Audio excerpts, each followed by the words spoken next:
الحمد لله نحمده ونستعينه ونستغفره ونؤمن به ونتوكل عليه ونعوذ بالله من شرور أنفسنا ومن سيئات أعمالنا من يهده الله فلا مضل له ومن يضلله فلا هادي له ونشهد أن لا إله إلا الله وحده لا شريك له ونشهد أن سيدنا ومولانا محمدا عبده ورسوله صلی اللہ تعالی علیہ وعلى آلہ وصحبہ وبارک وسلم تسلیما کثیرا کثیرا اما بعد فاعوذ باللہ من الشیطان الرجیم بسم اللہ الرحمن الرحیم ان الذین قالوا ربنا اللہ ثم استقاموا تتنزل علیہم الملائکۃ الا تخافوا ولا تحزنوا وابشروا بالجنة التي كنتم توعدون نحن أولياؤكم في الحياة الدنيا وفي الآخرة ولكم فيها ما تشتهي أنفسكم ولكم فيها ما تدعون نزلا من غفور رحيم ومن أحسن قولا ممن دعا إلى الله وعمل صالحا وقال إنني من المسلمين صدق الله العظيم بزرگوں اور پیارے بھائیوں، حق تعالی شانہ آپ کے جمع ہونے کو قبول فرماوے اور اس میں ترقی عطا فرماوے۔ ہمارا جمع ہونا اور ہمارا علیحدہ ہونا یہ ایک خاص مقصد کے تحت میں ہے، اور وہ مقصد ہے کہ اللہ تعالیٰ کا دین زندگیوں میں آ جاوے۔ کتابوں میں تو ہے، کتابوں میں تو ہے، مگر وہ زندگیوں میں آ رہے ہیں۔ یہ اصل مقصود ہے، اصل تقاضا ہے کہ ہمارا دین ہماری زندگیوں میں آ جائے، جس طرح دوائیں جسم میں آ جائے تو وہ اپنا کام کرے گی اندر جا کر۔ آنکھوں کی دوا آنکھوں کے لیے، کانوں کے لیے، پیٹ کے لیے، وہ جا کر کے اپنا کام کرے گی۔ ایسے ہی دین ہے کہ جب کام کرے گا آدمی دین کا، وہ دین کی محنت کرے گا تو وہ دین اندر جا کر اپنا کام کرے گا، دلوں میں جا کر کام کرے گا۔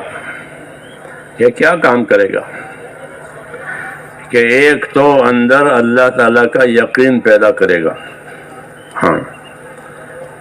دین کی دعوت سے، دین کی محنت سے، دینی اعمال سے اندر یقین بنتا ہے دلوں میں، اور یہ تاثیر ہے آدمی کی محنت کی کہ آدمی محنت کرے گا، جس چیز کی بھی محنت کرے گا اس کا یقین دل میں بیٹھے گا، کیونکہ اگر یقین نہ بیٹھتا تو وہ کام ہی نہیں کرتا کہ کیا لینا ہے۔ ایک کمار ہوتا ہے، کمار کہتے ہو، کیا کہتے ہو؟ مٹی کے برتن بناتے ہیں کمار، تو وہ مٹی کے برتن بناتا ہے، مٹی ہے، گارا ہے، کوئی قیمتی سامان، کوئی قیمتی میٹیریل نہیں ہے اس میں، گارا ہے۔ اس گارے پر اس نے محنت لگائی، اپنی کاریگری لگائی تو ایک شکل تیار ہو گئی، مٹکا بن گیا وہ گارا۔ جی ہاں، تو ایسے بہت سے مٹکے بنا کر کے وہ بازار میں بیٹھتا ہے۔ جی ہاں، اور اسے بیچتا ہے۔ کیوں کہ اس کی اس محنت سے اس کے دل میں یہ یقین اور اطمینان جمع ہوا ہے کہ یہ جب بک جائیں گے تو میری حاجتیں پوری ہو جائیں گی۔ کوئی قرض والا آیا کہ آپ نے وہ پیسے دکان کے نہیں چکائے، کمار سے کہے تقاضا کہ آپ نے وہ دکان کے پیسے نہیں دیے، تو کیا کہے گا؟ یہ دیکھو یہ جیسے بک جائیں گے آپ کے پیسے دودھ سے دھو کر دے دوں گا۔ ہمارے دیہاتوں میں ایسا کہتے ہیں۔